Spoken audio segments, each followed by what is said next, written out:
Olá, pessoal! Vamos começar aqui mais uma aula de biologia. Hoje nós vamos falar um pouquinho sobre o sistema digestório ou digestivo. Essa aula é fundamental que vocês tenham visto as outras aulas de carboidrato, proteína, gordura também, tá? Porque a partir de agora nós vamos falar como que acontece todas essas quebras dentro do nosso organismo, para que dentro do nosso trato gastrointestinal, para que a partir dessa célula, essas partículas, né, essas substâncias vão para a nossa corrente sanguínea, de lá chegam nas células para serem utilizadas, tá certo? Vocês vão perceber também que essas aulas agora vão ficar um pouquinho mais curtas, porque é uma tentativa de que as pessoas consigam se organizar melhor para conseguir assistir às aulas, tá bom? Qualquer coisa, entre em contato comigo, enfim. Deem sugestões. E é isso aí, vamos lá, gente. Então, como de costume, aqui nossa primeira tela é o caminho geral da nossa aula. Nós vamos falar, então, primeiro da função geral do sistema digestório, do caminho percorrido pelo alimento, dos tipos de digestão, as estruturas anatômicas e suas funções específicas. Nós vamos começar hoje pela boca e pelo estômago e vamos deixar para a aula que vem a parte do intestino. Aí depois nós vamos para um outro momento da aula, que é o sistema digestório e saúde. Nós vamos falar de apendicite, de gastrite, de refluxo gastroesofágico e da Covid-19, a higienização dos alimentos, embalagens, lavagem das mãos. Então vamos lá, gente. Qual então é a função do meu sistema digestório? Eu tenho que ter em mente que eu tenho uma porta de entrada, que é a boca, e uma porta de saída, que é o ânus. Então, uma das funções é a ingestão, né? E a eliminação dos restos não digeridos e não absorvidos ao longo do meu trato gastrointestinal.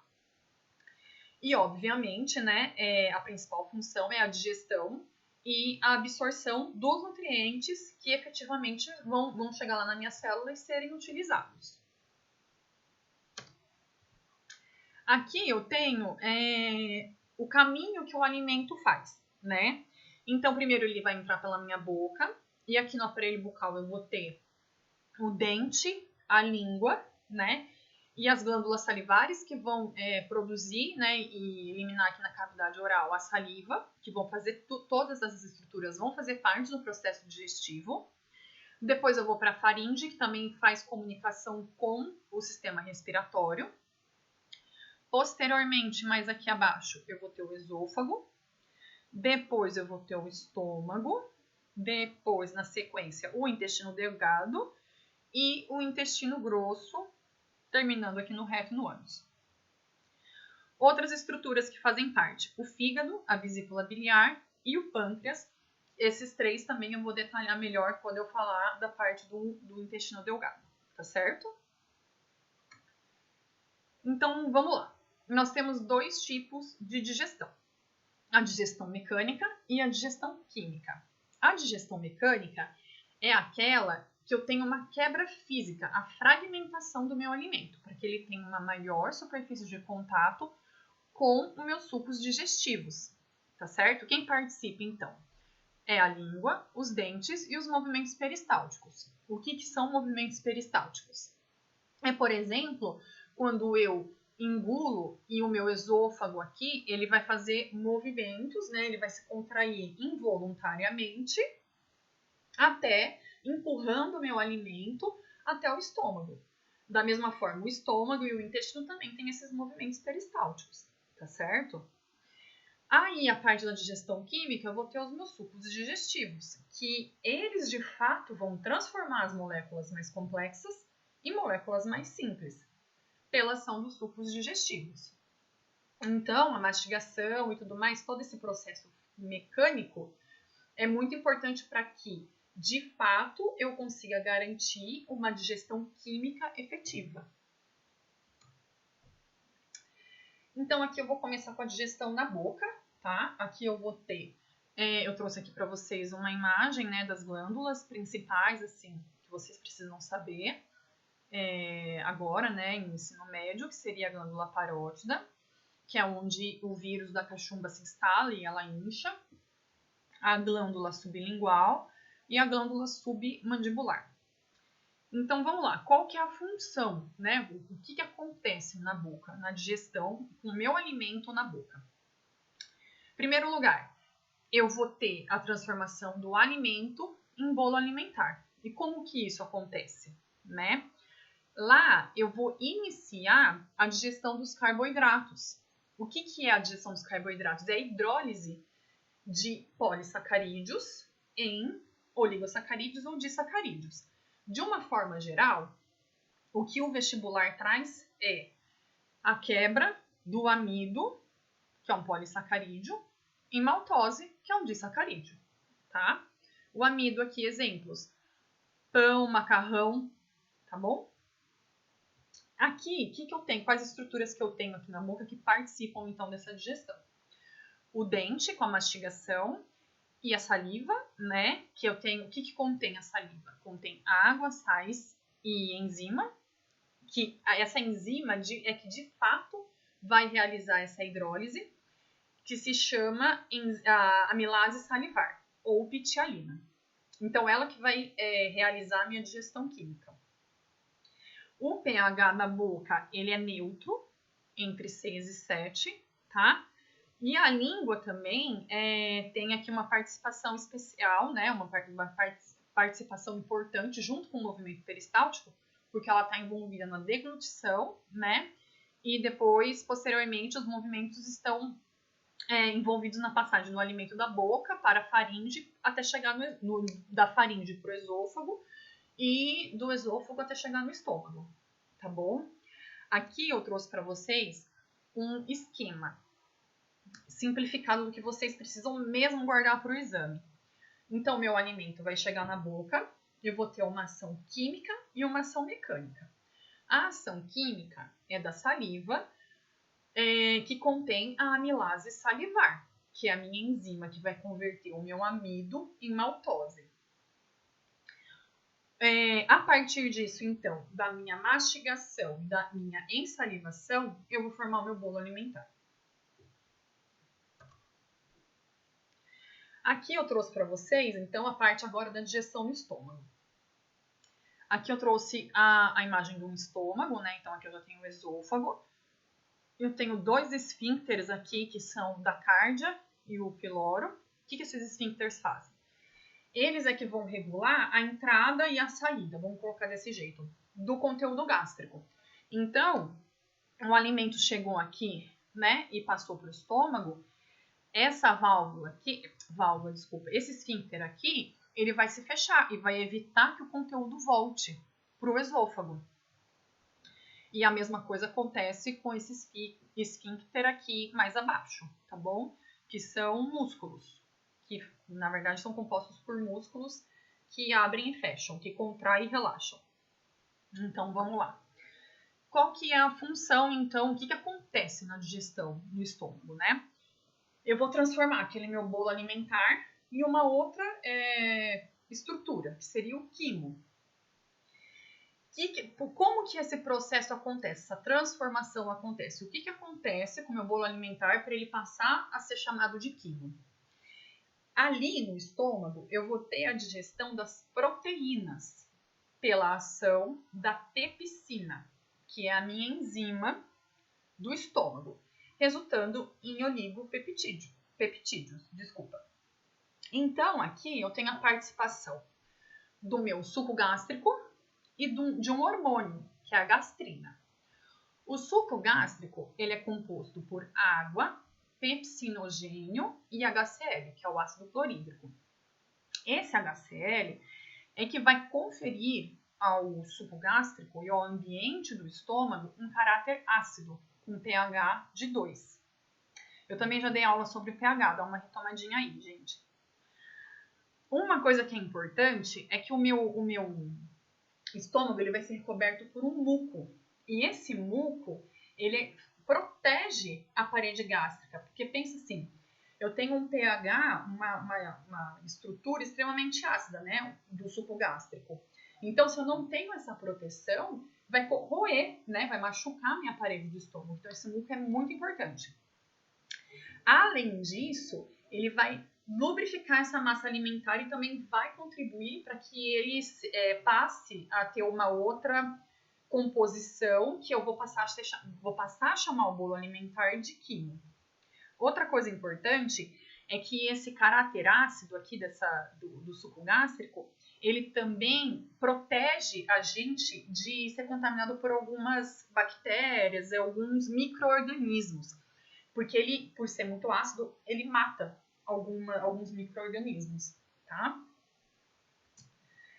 Aqui, então, eu trouxe para vocês como que acontece a regulação gástrica. Porque assim, quando eu mastigo, quando eu tô comendo, eu tenho a minha consciência que eu tô mandando para minha boca que ela mastigue e depois a gente engole, certo? Mas o estômago, eu não falo para ele, estômago, agora digere proteína. Ele não vai me obedecer. Então, como que acontece esse start para que ele comece a trabalhar? Nós temos dois mecanismos. Um mecanismo é o nervoso, ou seja, quando eu olho um alimento e eu mastigo, e eu já vou produzindo as minhas salivas, tem um estímulo nervoso que já faz com que eu comece a produzir esse suco gástrico. E eu tenho um estímulo hormonal também, que é produzido pelo estômago, né? Um hormônio que é produzido pelo estômago quando o bolo alimentar chega nele. E a partir da ação desse hormônio, a gastrina, eu vou produzir o suco gástrico. Aí aqui, eu trouxe para vocês como que funciona essa ação da gastrina no esquema. Esse X aqui, gente, não é porque tá errado. É porque esse esquema aqui, nesse momento, a gente não vai usar, tá bom? Vamos usar na próxima aula, na verdade. Então, aqui eu trouxe um esquema que eu achei bem explicativo. O bolo alimentar, ele vai chegar aqui no meu estômago, certo? E ele vai encostar aqui na mucosa gástrica. A mucosa gástrica é o revestimento do meu estômago. Ao encostar aqui, pelo pH dela ser mais baixo do que o ambiente do meu estômago, ela vai disparar um sinalzinho para que seja produzida a gastrina e ela seja jogada na corrente sanguínea. Esse hormônio vai agir nas células do próprio estômago para que ele produza o suco gástrico. Aquele suco gástrico, vocês se lembram? Ele é composto por água, né? Por pepsinogênio e por HCl, certo? Mas eu falei para vocês que quem faz a digestão da proteína, de fato, é quem? É a pepsina. Então, aí é que está o pulo do gato. Aí aqui que vai tudo se conectar. Por quê? O pepsinogênio, ao ser lançado na cavidade gástrica junto com o HCl, com o ácido clorídrico, o HCl, ativa essa enzima. O pepsinogênio é uma enzima inativa. Então, o HCl vai vir aqui, vai ativar, e o pepsinogênio vai ser convertido em pepsina. E a partir disso, eu vou ter a digestão da minha proteína, tá bom? Essa parte aqui é um pouquinho mais chatinha, mas eu não quis deixar de dar para vocês porque eu acho importante esse entendimento. O que eu quero que vocês mais gravem de tudo isso? No meu estômago, eu tenho um pH ácido de 2. A minha enzima é a pepsina e eu tenho a digestão de proteínas, tá bom? De tudo que eu falei. Se vocês guardarem isso, já vou ficar muito feliz. Aqui agora, nós vamos para a parte do sistema digestório e saúde. Começando pela parte da apendicite. Mas antes, eu quero dar uma olhadinha aqui com vocês na anatomia do nosso corpo. Depois que acaba o intestino delgado, eu venho aqui para o intestino grosso, né? Então, aqui eu tenho o ceco, o colo ascendente, o colo transverso, o colo descendente, sigmoide, aqui o reto e depois vai vir o ânus. Então, aqui, no ceco, eu vou ter um apêndice. Esse apêndice aqui, quando a Anica, eu acho que ela já deu a parte de evolução e de órgãos vestigiais. Ela vai explicar para vocês melhor sobre isso, tá bom? Aqui o que importa mesmo é a posição anatômica nesse momento. Ele, normalmente, ele é pequenininho, normalzinho. Só que, porém, ele pode, às vezes, né, em algumas pessoas, inflamar por obstrução causada pela retenção de materiais diversos com restos fecais. E aí o que acontece? Ele inflama, ó, e ele fica inchado. Aí o que a pessoa vai sentir? Vai sentir uma dor aguda do lado direito, na parte baixa do abdômen. Olha aqui, bem aqui. Nessa posição, onde eu tenho aqui um pouquinho mais abaixo um ossinho aqui da bacia, mais ou menos por aqui, do lado direito. E ela necessita de um tratamento médico urgente, porque ela vai precisar de uma intervenção cirúrgica. Então, é muito importante que a gente procure um médico, quem tiver essa dor, né, para ter esse atendimento, porque pode ter complicações graves. Na parte do sistema digestório aqui e saúde também, eu trouxe para vocês a gastrite e o refluxo gastroesofágico. A gastrite, ela é uma inflamação da mucosa estomacal. Ela tem diversas causas, né? Por exemplo, o uso de medicamentos como o AS, que ele é ácido, o consumo de bebida alcoólica, o tabagismo e a infecção por uma bactéria, que é a H. pylori, que ela é contraída pela boca. E o refluxo, qual que é o mecanismo do refluxo, né? Lembra que eu falei para vocês do esfíncter da cárdia? Então, aqui eu tenho ele funcionando normalmente e o conteúdo gástrico todo aqui. Por algum motivo, esse esfíncter pode sofrer uma alteração ou ficar com uma estrutura muscular mais frágil. E aí, depois que eu termino de comer e eu deito, por exemplo, eu sinto voltar o conteúdo gástrico. E isso causa muita queimação aqui no peito. Um diferencial logo que eu acabei de comer, eu sinto esse tipo de dor todo dia, uma queimaçãozinha aqui todo dia, logo depois de comer. Aí, por que isso acontece? Porque vocês lembram que o meu pH do estômago é ácido. Só que o meu estômago ele é preparado para esse pH, porque eu tenho aquele muco protetor. Já o meu esôfago não tem esse muco. Então, a hora que esse conteúdo ácido sobe, causa queimação. Outro sintoma também é uma tossinha seca persistente, tá? Os dois casos também necessitam de tratamento médico adequado, né? E deve ser procurado um médico para que não tenham lesões mais graves do tecido dessas estruturas. E aí, aqui a parte do COVID, eu trouxe para vocês porque eu acho importante a gente conseguir saber fazer a higienização adequada, né, dos alimentos e das embalagens, porque as mucosas também é uma porta de entrada para o vírus, né? Quando eu coço o olho, quando eu coço o nariz, quando eu coço a boca, enfim. E se tem alguém contaminado sem o uso da máscara, né? Ou com o uso de uma máscara inadequada,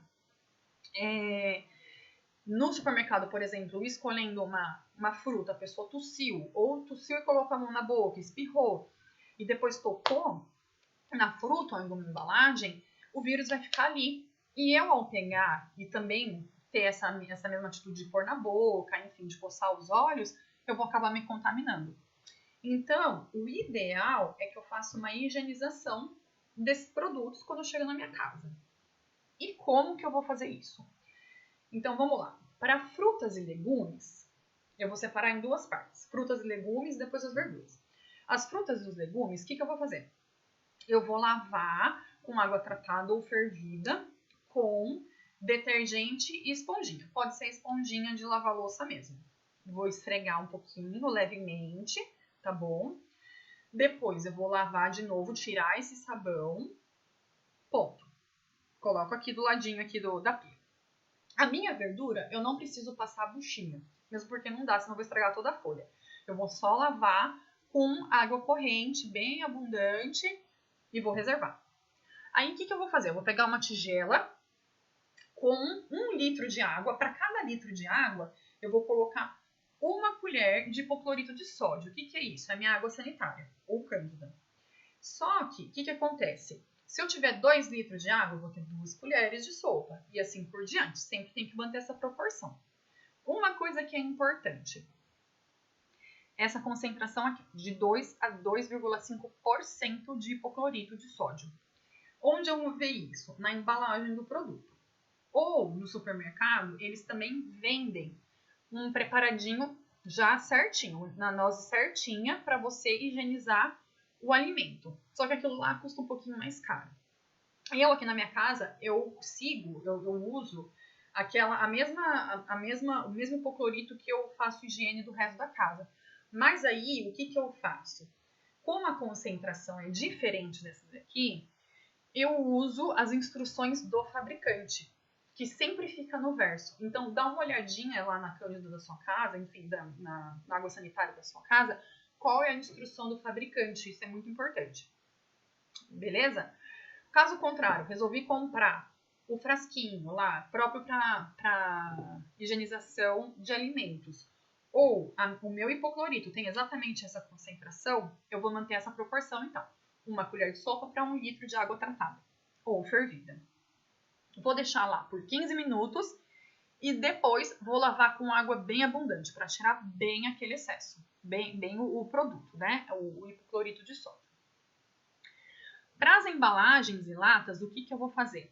Ou eu vou borrifar essa água sanitária, né? Esse hipoclorito de sódio e passar um paninho, ou eu posso utilizar o álcool 70%. Mas uma coisa que é importante é que o álcool 70% para fazer efeito, eu preciso friccionar. Esfregar com uma buchinha ou então esfregar bem forte com um paninho para ele realmente fazer efeito, tá bom? Não é como o hipoclorito de sódio que não precisa. Outra coisa, eu quero usar vinagre ao invés do hipoclorito de sódio. Eu acho que tem algumas implicações, assim. Primeiro que o vinagre é mais caro e segundo que a proporção de vinagre para água, vamos supor, se você colocar 1 litro de água, você tem que colocar 1 para meio, entendeu? Então, eu tenho que colocar 500 ml de vinagre. Você tem que colocar muito vinagre para matar o micro-organismo. Então, eu acho até um pouco inviável, né? Economicamente, você conseguir utilizar a proporção certa para matar os micro-organismos que precisam.